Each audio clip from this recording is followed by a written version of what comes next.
오늘 말씀은 다니엘서 오늘 6장의 말씀을 통해서 우리가 은혜를 나누고자 하는데요. 털어서 먼지 안 나는 사람이 없다는 속담을 기억하시죠? 예. 이 속담은 사람은 누구나 숨기고 싶어 하는 어두운 부분이나 잘못이 있으며 그걸 작정하고 털면 반드시 무언가가 나오니까 조심하면서 살아야 한다는 의미입니다. 자, 근데 이 속담이 다양하게 변화가 있는데 악한 의미로는 먼지 날 때까지 턴다 이런 말도 있다는 것입니다.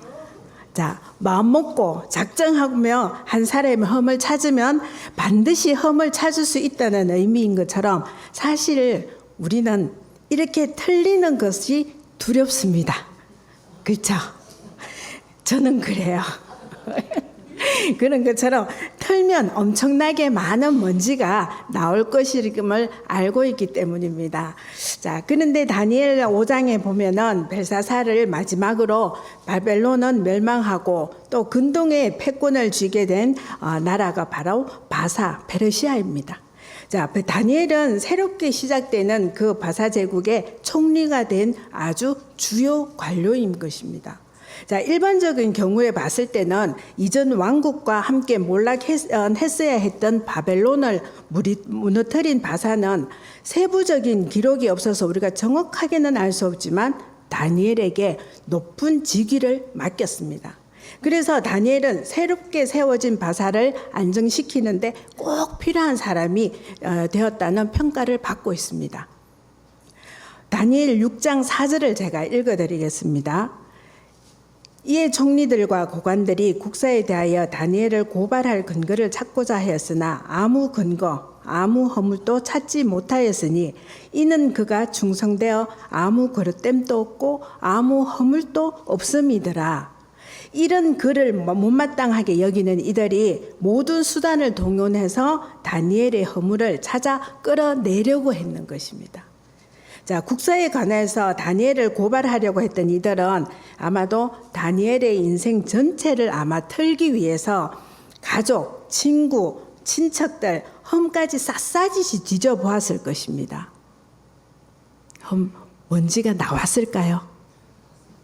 자, 현재의 허물뿐만 아니라 장년기, 중년기, 청년기의 그 실수까지 눈에 불을 켜고 찾아봤는데 나오지 않았다는 겁니다.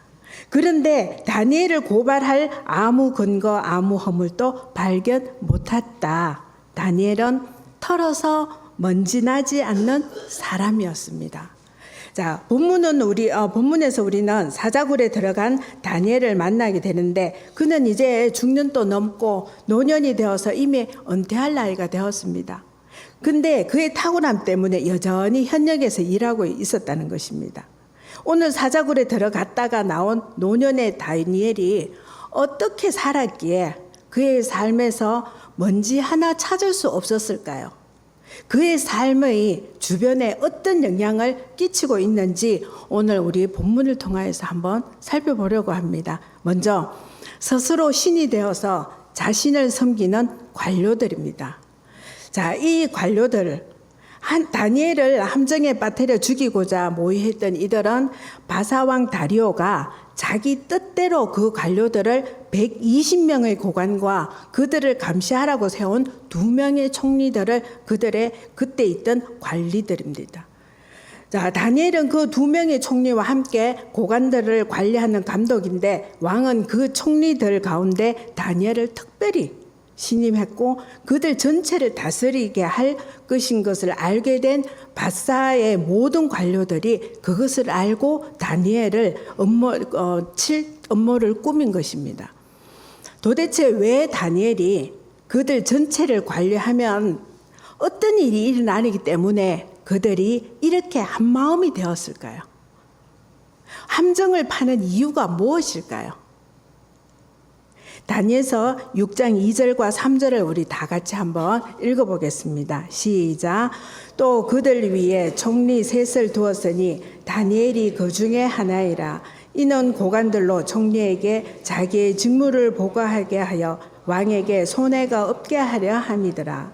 다니엘은 마음이 민첩하여 총리들과 고관들 위에 뛰어나므로 왕이 그를 세워 전국을 다스리게 하고자 한지라. 네, 오늘 말씀처럼 다니엘이 왕에게 인정받게 된 이유는 고관들이 보고를 받아서 왕에게 손해가 없게 하는 자신의 임무에 충실했기 때문입니다. 이 말을 바꿔서 말하면 왕이 세운 이 고관들이 왕에게 손해를 끼치는 일이 많았다는 사실에 다니엘을 제거하는 일에 모든 관료들이 하나가 되어서 다니엘을 죽이고 싶어 했다, 이 말입니다. 자, 그들은 자신들의 권력을 이용해서 자기의 이익을 챙기고 있었는데 다니엘이 최고 감독이 되면 더 이상 그 일을 할 수 없게 되기 때문에 다니엘을 없애려고 했다는 것입니다. 그들은 왕이 자기 뜻대로 세운 자들입니다. 그들은 제국의 높은 관료이기에 충분히 많은 보상도 받고 있었지만 그것에 만족하지 못하고 자신의 권력으로 부당하게 자기 이익을 챙기는 것은 결국 왕에게도 손해가 되고 나라에도 큰 피해를 입히는 것입니다. 그런데 다니엘이 감독이 되면 이 일을 못하게 되니까 자기들이 세운 왕을 속여서 다니엘을 지금 죽이려고 하는 것입니다. 자, 그들은 왕 앞에 나가면 석관적으로 왕이여 만수무강하옵소서 이렇게 외치지만 그들은 왕에게 손해를 끼치면서 자기 이익만 챙기는 사람이었습니다. 이것은 하나님이 없는 세상의 방법으로 살아가는 것입니다. 성경은 이것을 죄라고 말하고 있고 자기가 모든 것의 주인인 사람, 모든 것이 자기를 위해서 존재한다고 믿는 사람, 그런 사람을 죄인이라고 말하고 있습니다. 우리는 어떻습니까? 우리의 주인은 누구이며 우리는 지금 무엇을 위해서 살아가고 있습니까? 나의 주인은 누구입니까? 네. 그리스도의 삶의 주인은 오직 하나님 한 분인 것을 믿으시기 바랍니다. 두 번째로 모든 것을 할 수 있으나 아무것도 할 수 없는 다리오를 한번 보려고 합니다. 다리오는 아주 기분이 좋았습니다. 자신이 신하들이 한꺼번에 몰려와서 한 달 동안 자신을 높이는 특별한 법을 제정하도록 했기 때문입니다. 한번 6장 7절 말씀을 우리 다 같이 읽어보겠습니다. 시작. 나라의 모든 총리와 지사와 총독과 법관과 관원이 의논하고 왕에게 한 법률을 세우며 한 금령을 정하실 것을 구하나이다. 왕이여 그것은 곧 이제부터 30일 동안에 누구든지 왕 외에 어떤 신에나 사람에게 무엇을 구하면 사자굴에 던져 넣기로 한 것이니이다.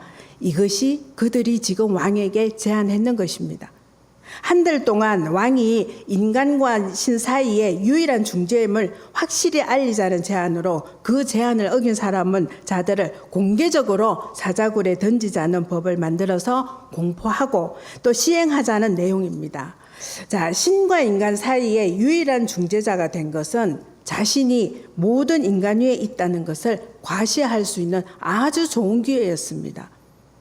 망해버린 바벨론 제국의 초대왕 너부갓네살이 금신상을 만들어 시도했던 그 계획보다도 돈도 덜 들고 시간도 덜 들고 아주 훌륭하고 효과적인 방법을 이 지금 관료들이 가지고 온 것입니다.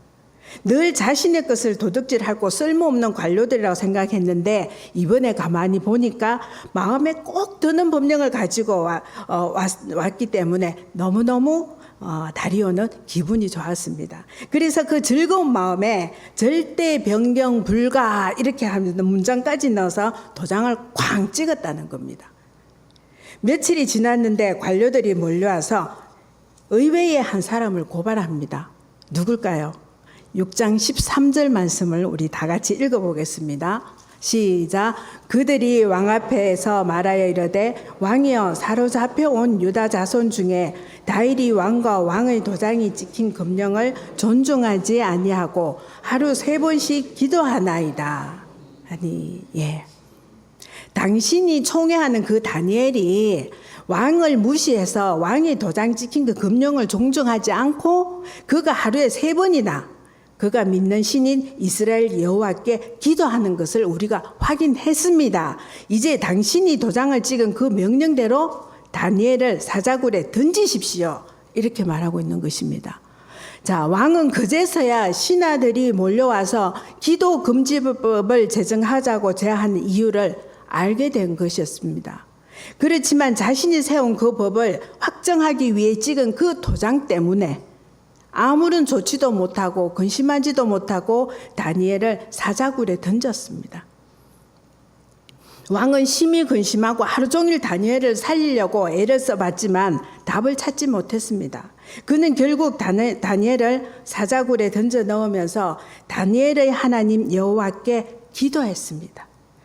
자, 궁에 들어가서도 잠을 자지 못하고 금식했습니다. 이 말을 다시 제가 정리 한번 해보겠습니다.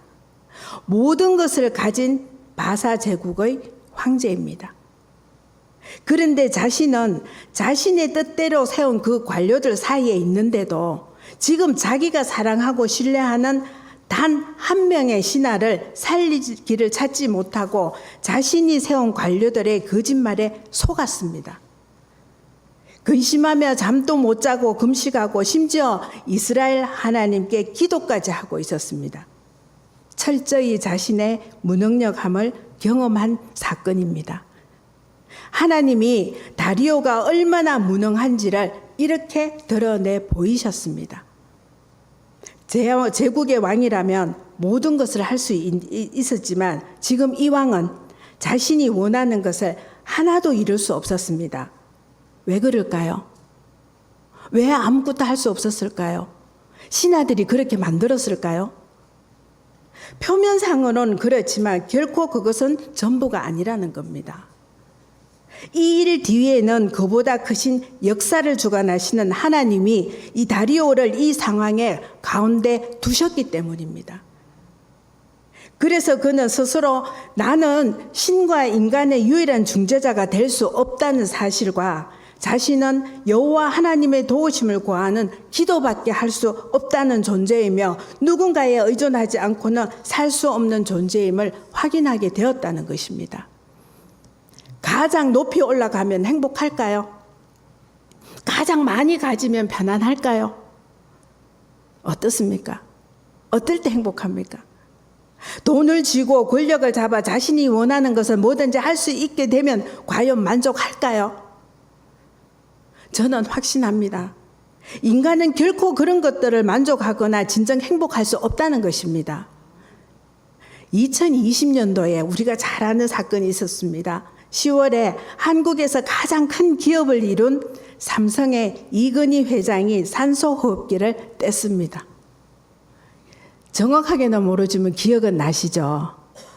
자, 심근경색, 심장마비로 쓰러진 지 6년 5개월 만이었습니다.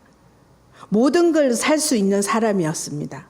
하지만 자신의 건강은 살 수 없었고 생명유지 장치에 붙잡혀서 6년 넘도록 연명치료를 이어가다가 결국 세상을 떠났습니다. 무엇이 부족해서 세상을 떠났겠습니까? 방금 말씀드린 것처럼 가장 높은 곳에 올라갔고 많은 것을 가졌고 그런데 왜 떠났을까요? 그리고 며칠 후에 이명박 전직 대통령이 대법원이 징역 17년형이라는 최고의 선고를 했습니다. 그는 한때 국가 최고의 권력자였습니다. 그 자리에 있는 당시 그는 자신이 이러한 노년을 맞게 되리라고는 생각을 못했을 것입니다. 가장 많은 재물을 가졌던 이도 가장 강한 권력을 가졌던 이도 내일의 일을 알 수 없다는 사실을 우리는 역사 곳곳에서 끊임없이 배우고 있습니다. 그런 것처럼 미국의 신학자 피터리 버스가 돈으로 살 수 없는 19가지라는 짧은 글을 남겼습니다. 제가 한번 이렇게 퍼갖고 왔습니다. 그 중에서 제가 몇 개만 읽어드리겠습니다. 먼저 돈으로 살 수 없는 19가지. 1번, 돈으로 사람은 살 수 있으나 그 사람의 마음은 살 수 없다. 2번, 돈으로 화로운 집은 살 수 있어도 행복한 가정은 살 수 없다. 3번, 돈으로 최고로 좋은 침대는 살 수 있어도 최상의 달콤한 잠은 살 수 없다. 4번, 돈으로 시계는 살 수 있어도 흐르는 시간은 살 수 없다. 그리고 또 마지막에 많은 것이 뒤에 있지만 19번째, 돈은 인간에게 꼭 필요한 것이다. 그러나 돈만 가지고는 인생에서 가장 가치 있고 진정함으로 만족스러운 것은 살 수 없다. 진정한 행복은 물질이 아니라 마음에서 온다. 라는 글을 있었습니다. 자, 이런 것처럼 하나님은 다리오를 사랑했습니다. 다 가진 거 있었지만 행복하지 않았고 근심 가운데 있는 다리오를 사랑하셨습니다. 그래서 자신이 어쩔 수 없는 상황 앞에서도 이끄셨고, 다리오는 이 문제의 답이 자기 자신에게 없는 것을 알고 하나님께 기도했습니다. 하나님은 다리오의 인생에 이제 당신의 얼굴을 비추셨습니다. 우리도 인생의 한계에 부딪힐 때가 있습니다. 그럴 때 그 한계에서 내가 하려고 하지 말고 우리 주님을 찾을 수 있기를 바랍니다. 네, 세 번째로 이미 사자굴에 가 계신 하나님이십니다. 하나님은 바사의 관료들이 모여서 다니엘을 치려는 계획을 짜고 있는 것도 알고 계셨을 텐데 그 음모를 왜 막지 않으셨을까요? 어리석은 왕이 속아 넘어가도록 왜 버려두셨을까요? 다니엘이 사자굴에 던져질 때 침묵하고 숨어 계시는 분 같지만 하나님은 이 모든 일이 진행되는 과정을 지켜보고 계셨습니다. 뒤늦게 자신의 잘못을 깨달은 이 왕은 금식하며 하나님께 기도했지만 하나님은 대답하지 않으셨습니다. 다니엘은 기도 금령이 내려진 것을 알고 있음에도 늘 그 기도 장소에 가서 같은 시간에 기도했지만 하나님은 그 기도를 들으시고 응답했다는 내용이 없습니다. 하나님은 이 시간 철저히 자신을 감추셨습니다. 다니엘이 사자굴에 들어간 후 한밤이 지나 새벽이 되어 다니엘이 생사가 궁금했던 다리오가 새벽에 사자굴에까지 가서 다니엘을 불러봅니다. 6장 20절을 제가 읽어드리겠습니다. 다니엘이 든 굴에 가까이 이르러서 슬피 소리 질러 다니엘에게 묻되 살아계시는 하나님의 종 다니엘아, 내가 항상 섬기는 내 하나님이 사자들에게서 능히 너를 구하셨느냐 하니라. 다리오의 목소리는 다니엘의 죽음을 전제를 하고 있는 목소리고, 혹시나 하는 마음에 다니엘을 찾았을 때 사자굴에서 다니엘의 목소리가 들립니다. 뭐라고 했을까요? 21절에서 22절 말씀을 우리 다 같이 한번 읽어보겠습니다. 시작. 다니엘이 왕에게 이르되 왕이여 원하건대 왕은 나의 하나님이 이미 그의 천사를 보내어 사자들의 입을 봉하셨으므로 사자들이 나를 상해하지 못하였사오니 이는 나의 무자함이 그 앞에 명백함이오며 또 왕이여 나는 왕에게도 해를 끼치지 아니하였나이다 하니라. 아멘. 예. 다니엘의 하나님은 다니엘이 사자굴에 들어오기도 전에 이미 그의 천사를 사자굴에 보내셔서 다니엘을 해치지 못하도록 사자의 입을 봉했다고 말씀하고 있습니다. 이미 해두신 조치로 죽을 줄 알았던 다니엘은 살았고, 다니엘을 해치려고 모의했던 대적들이 죽게 된 것처럼 하나님이 모든 상황을 한순간에 뒤집어 버리신 것입니다. 어디 계시는지 알 수 없었던 그 하나님, 살아 계셨던 하나님이 단번에 상황을 뒤집었다는 것입니다. 이런 하나님, 그동안 과연 하나님이 계시는지 확신할 수 없었던 상황이 이어졌습니다. 느부갓네살에 의해서 남유다가 멸망하고 또 느부갓네살에 의해서 성전이 무너지고 거대한 제국 속에 흩어져 버린 이스라엘에게는 아무런 소망도 없고 수많은 기도가 아무런 열매도 맺지 못한 채 그대로 땅에 떨어져 버린 것 같았습니다. 그런데 오늘 이 본문을 통해서 우리의 눈에 보이는 것이 전부가 아니고 지금 이 모든 상황이 하나님의 계획 가운데 있고 하나님이 여전히 다스린다는 것을 기억하시는 여러분들이 되었으면 좋겠습니다. 하나님은 이 모든 상황을 아시고 이미 구원의 계획을 실행하고 계시는 것이 하나님의 계획이고 그것이 성취된 것입니다. 여전히 이 땅을 통치하시고 이 땅으로 하여금 하나님을 찬양하게 만드시고 계시는 분, 그분이 바로 우리가 믿는 하나님이십니다. 얼마나 멋있는 분이십니까? 보이지 않는 것 같아도 우리 하나님은 지금 이곳에 우리와 같이 계십니다. 아무런 말씀도 없고 아무런 일도 하지 않는 것 같아도 하나님은 이미 하나님의 일을 행하시고 계시며 그분의 때에 그분의 방법으로 그것을 드러내실 것입니다. 그때 하나님이 이미 행하셨구나라는 라는 말을 우리가 고백할 수 있었으면 좋겠습니다. 우리가 수월하게 인생을 살면 얼마나 좋겠습니까? 그러면 내가 잘나서 이 일이 술술 잘 풀린다고 착각할까봐 아마 하나님께서 이렇게 우리 삶 가운데 숨으셔서 뭔가 일이 잘 안 풀리는 것 같고 막힌 듯한 상황을 허용하는 것은 아닐까라고 제가 생각해 봤습니다. 그런 것처럼 하나님은 여전히 이 땅을 통치하시고 또 이 땅의 왕이십니다. 다리오는 할 수 없는 일을 우리 하나님은 하나님의 방법으로 이루시는 그 하나님이 이미 나를 향한 계획을 실행하고 계신다는 것을 믿으시기 바랍니다. 우리가 사자굴에 들어가면 세상의 어떤 왕도 나를 건질 수 없는 그 굴에 믿음으로 우리가 들어가면 거기서 천사에게 입이 닫힌 사자들을 만날 것입니다. 거기서 오늘 또 열심히 일하고 계시는 우리 하나님을 만날 것입니다. 그런 것처럼 다리의 손, 관료들이 내미는 손, 세상의 다른 힘, 다른 능력을 찾아 나의 구원을 의탁하지 말고 역사의 주관자이신 이미 일하시는 하나님께 나아가 구할 때 그분이 일하시고 그분이 구하시는 것을 믿으시기 바랍니다. 네 번째로 날마다 순교하는 다니엘의 삶입니다. 우리 그리스도인들의 삶이 다니엘의 삶과 같았으면 좋겠습니다. 어릴 적에 왕의 음식과 포도주를 거부했던 그 다니엘, 또 왕의 꿈을 해석해 줬던 다니엘, 벽에 쓰인 글을 해석했던 다니엘, 수많은 이야기거리를 간직하던 이 다니엘, 이제 노년이 된 다니엘에게는 시간이 얼마 남지 않았습니다. 오늘 본문을 통해서 다니엘에 관하여서 세 가지를 말씀드리고 싶습니다. 첫 번째는 다니엘은 먼지가 나지 않은 사람이었습니다. 6장 4절을 제가 읽어드리겠습니다. 이에 총리들과 고관들이 국사에 대하여 다니엘을 고발할 근거를 찾고자 하였으나 아무 근거, 아무 허물도 찾지 못하였으니 이는 그가 충성되어 아무 그릇됨도 없고 아무 허물도 없음이더라. 아멘. 바사의 관료 사회 전체가 다니엘을 고발할 근거를 찾아 나섰지만 아무 근거, 아무 허물도 찾지 못한 것은 그가 충성스러웠기 때문입니다.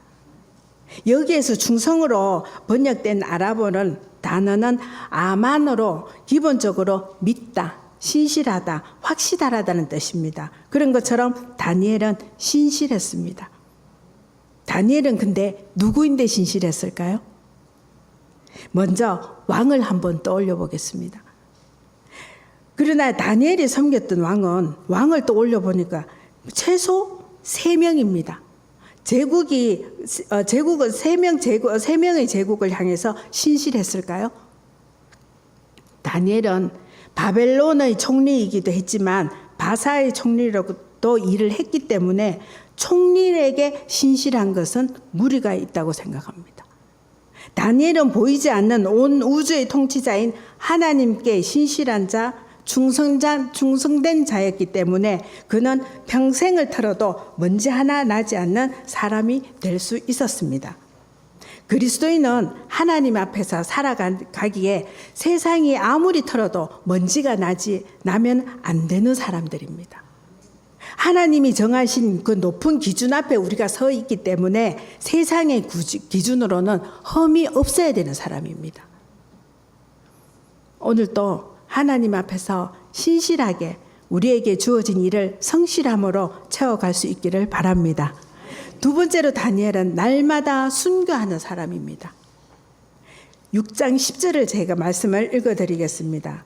다니엘이 이 조서에 왕의 도장이 찍힌 것을 알고도 자기 집에 돌아가서 윗방에 올라가 예루살렘으로 향한 창문을 열고 전에 하던 대로 하루 3번씩 무릎을 꿇고 기도하며 그의 하나님께 감사하였더라.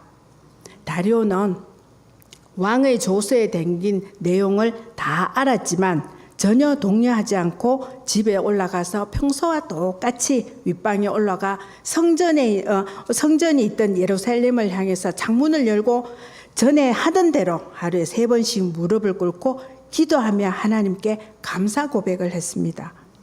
모든 이가 볼 수 있는 곳에 전에 하던 그대로 기도의 삶을 살았습니다. 이렇게 담대함을 하면 어디에서 나왔을까요? 분명히 조서에 보면은 이렇게 하지 말라고 했거든요. 그것을 다니엘이 몰랐을까요? 분명히 알았습니다.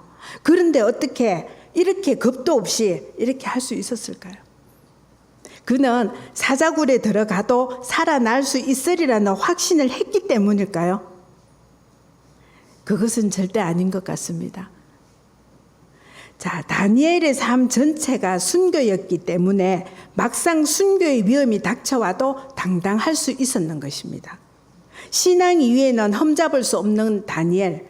그러나 신앙의 부분에서는 어떤 설득력도 통하지 않는 다니엘은 신앙을 위해서라면 기꺼이 사자굴에 들어갈 것임을 알고 있었기 때문에 다리오도 다니엘을 설득하지 않았던 것입니다.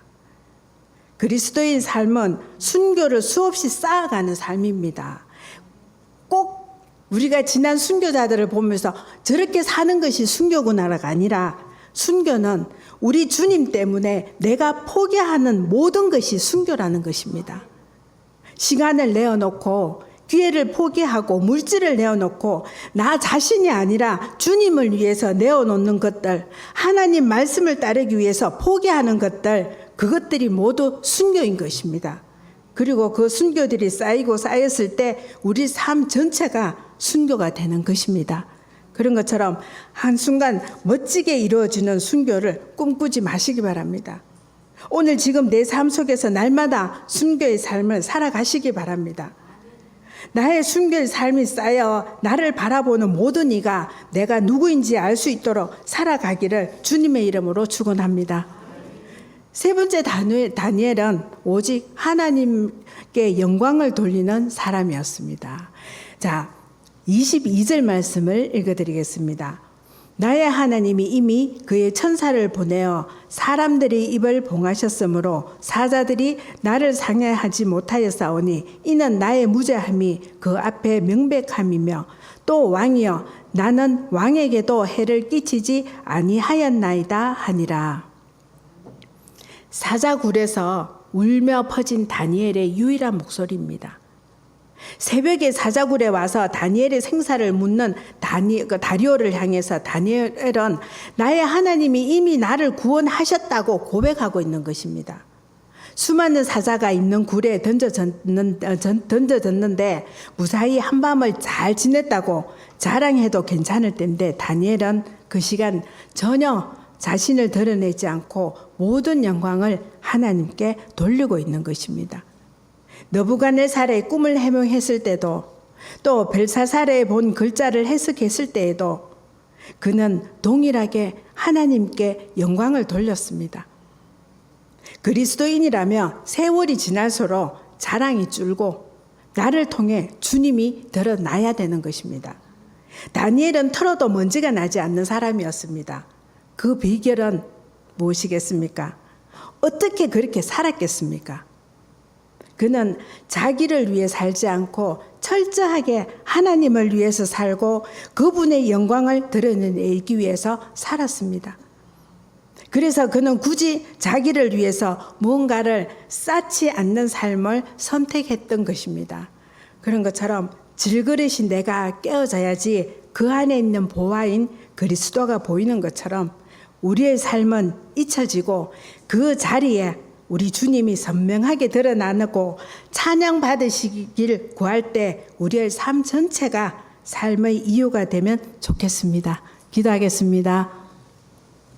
영광 받기에 합당하신 하나님, 우리와 늘 함께 하시고 우리의 삶을 인도하시는 은혜에 감사합니다. 이 시간 역사의 주관자이신 하나님이 우리의 삶 가운데 이미 오셔서 모든 것을 해결해 주시는 분이심을 저희들이 믿고 있습니다. 이제 세상의 것을 믿고 의지하는 것이 아니라 온전히 주님만을 믿고 의지하기를 원합니다. 우리의 자랑이 줄고 나의 모습을 통해서 주님이 드러나기를 원합니다. 눈에 보이지 않고 응답 없는 하나님이 지금 나와 함께 계신다는 것을 믿고 담대함으로 하나님 앞에서 신실하게 맡은 일에 충성할 수 있도록 저희들을 인도하여 주시옵소서.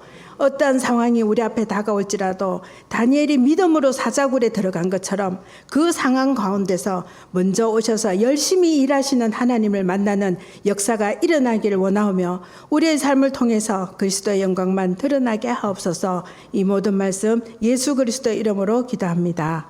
아멘.